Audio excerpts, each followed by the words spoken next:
त्रिलोचनाय भस्मङ्गभराय महेश्वराय नित्याय सुधाय दिगम्बराय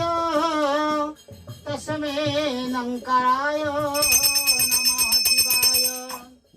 मन्दाकिनी सलिलचन्दन चर्चिताय नन्दीश्वर प्रमथनाथ महेश्वराय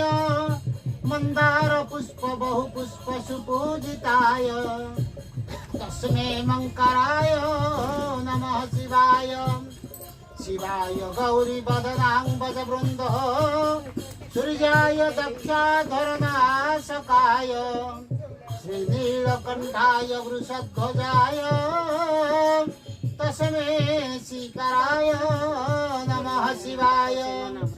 वशिष्ठ कुंभत भव गौतम मर्जौ मुनीन्द्र देवार्चित शेखराय चंद्रार्क वैश्वानर लोचनाय तस्मै बाकराय